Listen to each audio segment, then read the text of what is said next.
Christian Parenting. Did you know that how we communicate directly affects our community?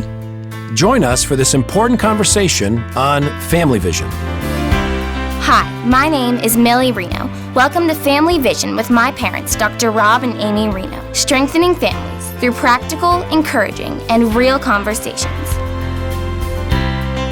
Rob Rienow here with Visionary Family Ministries in the studio today with my beautiful bride, Amy. Great to be here today. It's good to be back together. We had a couple months of podcast over the summer where our schedule prevented us from being here together. Sometimes folks were hearing from you, sometimes folks were hearing from me, but it's just nice to be side by side again. It is. With producer Biff helping us in the other room. Please.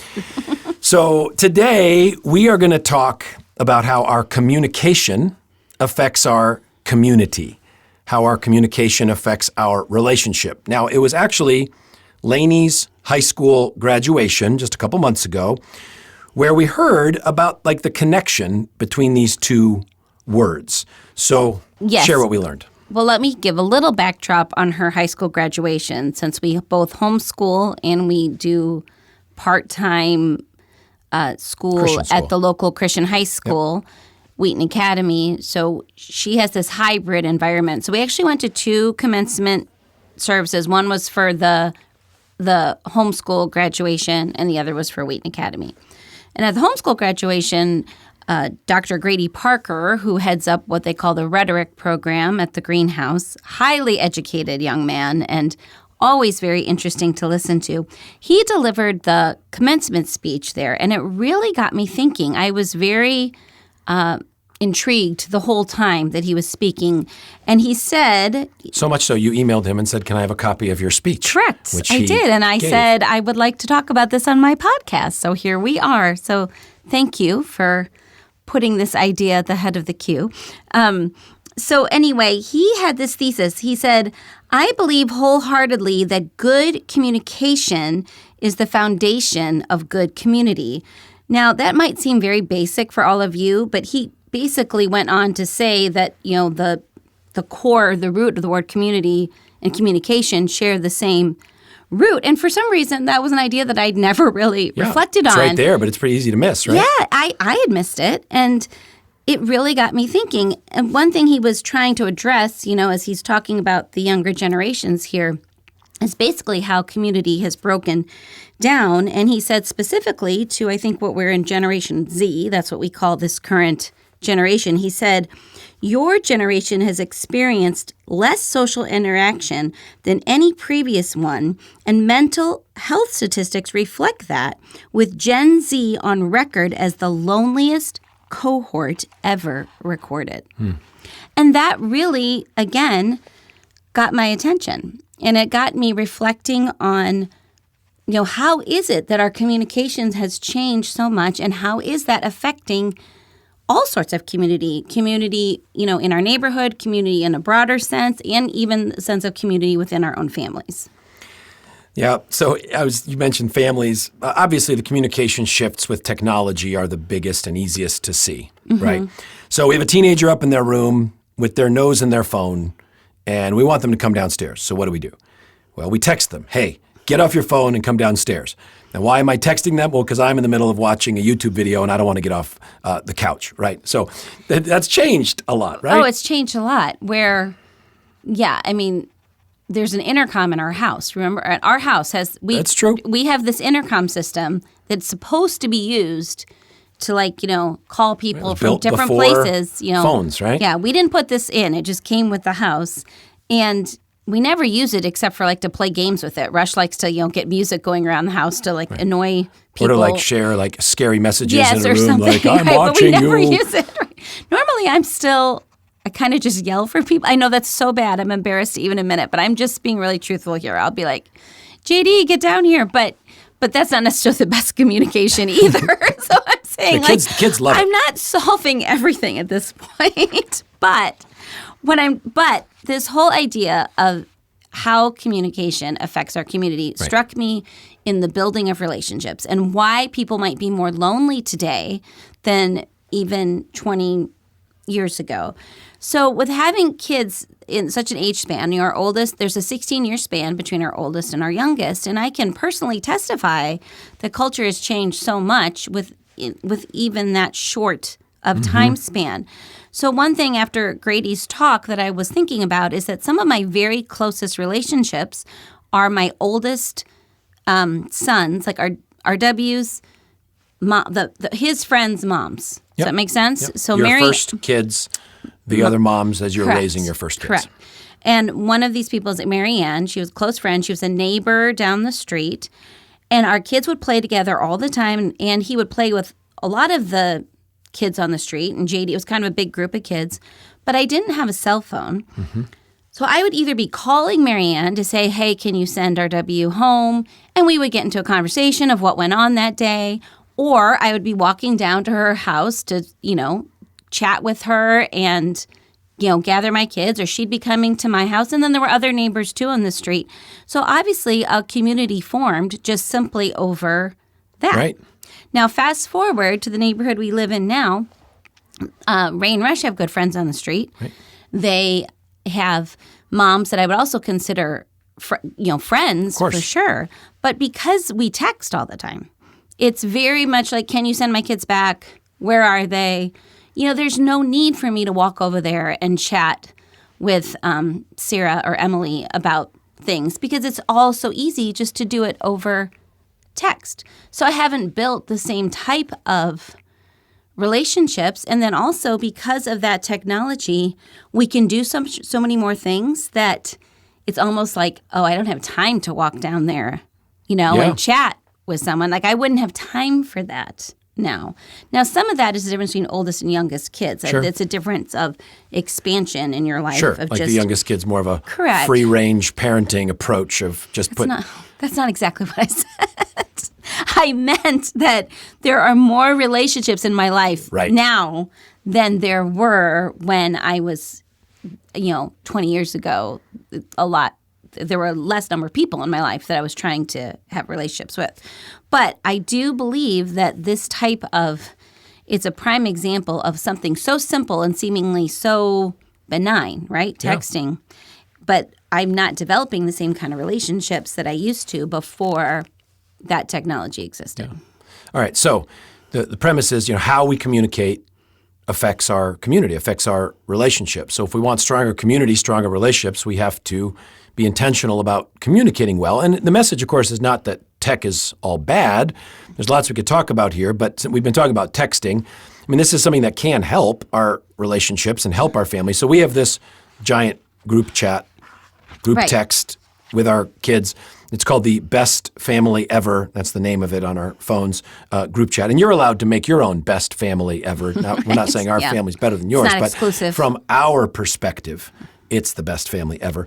So you can talk about that and, how is it valuable? Okay, well, this summer was kind of hysterical. If you know the Rienow family, you'll know that in general, we struggle with basic communication, especially in things like telling people important news. Like we think that people are in the loop when they're not in the loop.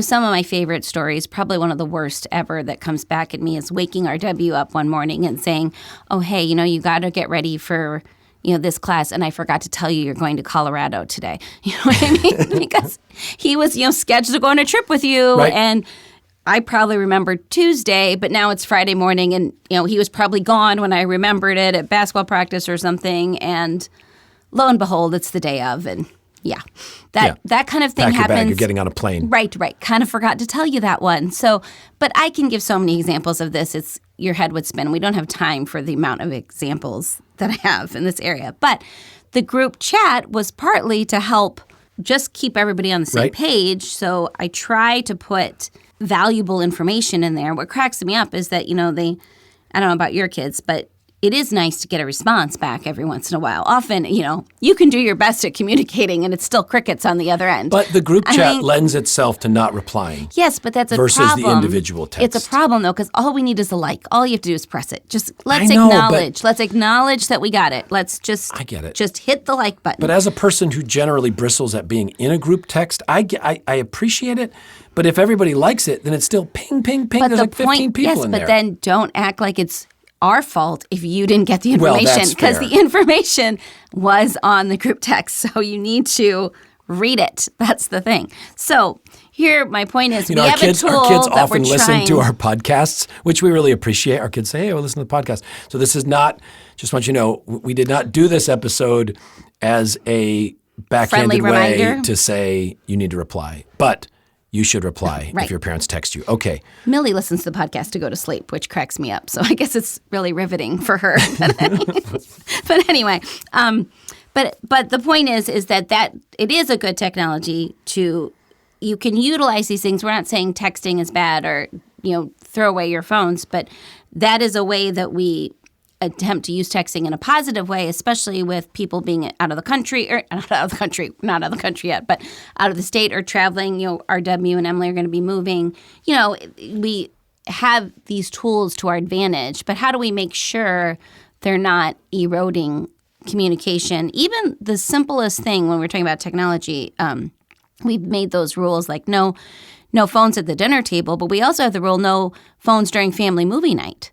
That was something we noticed a while ago, that it's not fun for us. We enjoy family movie nights, but when people are on their phones, you're not really all present doing the same thing. You're distracted. Yeah, it's not building the community. It's not building the same type of community. And yes, movie nights can build community.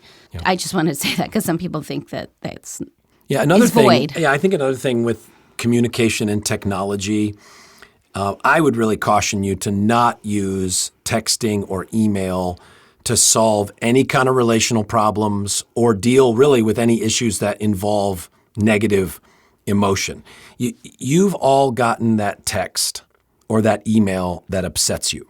Yes. Somebody fired something off that they were frustrated, they were upset, maybe they're sarcastic, and as soon as it, hits you, now you're stewing on it. It gets Right. you elevated, and so you fire off a response, and basically you just added more fuel to the fire. So I strongly recommend that if you've got something that's important or personal or sensitive, don't use text, don't use email. Better to say, hey, is there a time I can give you a call or we can meet?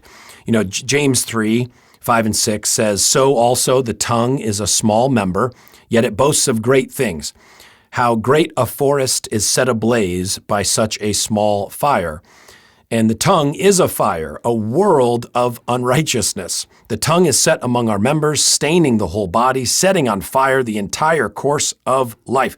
I think a 21st century footnote here, not just the tongue, right? This scripture is about a little body part that can do a lot of damage. I think we also need to add the thumb or two thumbs on a phone, how much damage, right, a text can do. Right. So we need to be careful.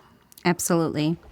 And I would say 99% of the time, you and I have our disagreements sometimes over what can be communicated on text. And sometimes I've said, I do think this is better to communicate it in a text because, like, if there's a lot of emotion between me and one of the girls, you know what I mean? And whenever we talk about something, it is becoming, too volatile. Right. Sometimes we will choose to say something over text. But even then, I would say 9 out of 10 times, or maybe 9.5 out of 10 times, it's a bad idea. So, as far as like what you said, be very, very careful about expressing anything negative. And I've definitely been burned before by not following your advice. And I think that's a very, very good guideline because you just can't communicate tone over text or email is the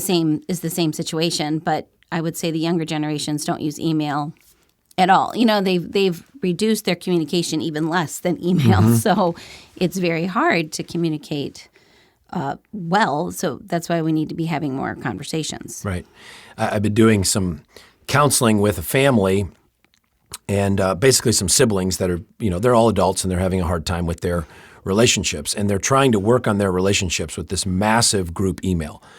And every day there's somebody sends an email and it's a link to this YouTube video from this counselor, basically because the counselor tells the other siblings how bad they are, and they asked for my advice, right? Right. And so I excruciatingly went through and I read these emails, and like point one was, my advice is you stop using group email to work on your relational problems. They're not getting anywhere. They've been doing this for a month. Nobody's listening. No one is Let's get on a call. Let's get on a Zoom if you have to, whatever it is. Choose one thing to talk about if we're able to do that. Yes. Or even just spend some time talking. Like we're talking about communication builds community. Maybe we get together sometime and we don't talk about the problems today, and we just have dinner. Right. How was your day today? How was your day today? Like that's okay.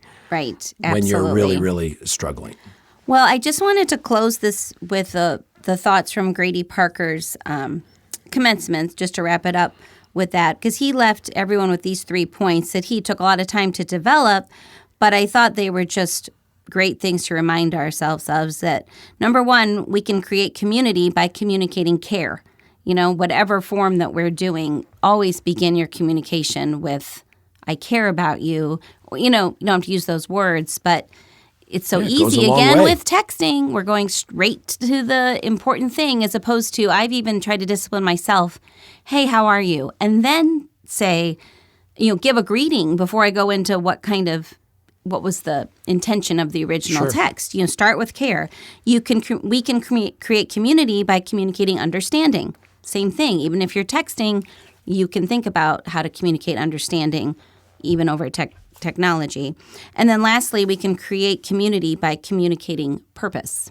And I think that's a little more hard to dig into right now, but in the sense that, I think that's even helpful, like you were just saying with that family, to why are we getting together? Communicate in a way that give people a heads up of what the purpose is of what you're getting together for is actually very helpful. Yep. Amen. Well, our book, Healing Family Relationships, has a lot in there about what you were just talking about, about heart communication, learning how to communicate in a way that seeks healing and peace rather than does more damage. So we'd love to get a copy of that book into your hands. It's also available on Audible. And so you can get Healing Family Relationships wherever you buy your books. We also have it as a 10-pack on a discounted rate on our website at visionaryfam.com if you wanted to go through that book as a small group at church or a neighborhood group or even as a family. And we want to see you at our Visionary Family Weekend Away. It's coming up pretty soon, November 11 to 13, 2022, at the Kalahari Resort in Wisconsin Dells. It's going to be an amazing weekend for all the generations of your family to share an experience together, grow stronger in your family relationships and in your faith. You can get all the information about that retreat at visionaryfam.com/retreat. And as always, we'd love to hear from you.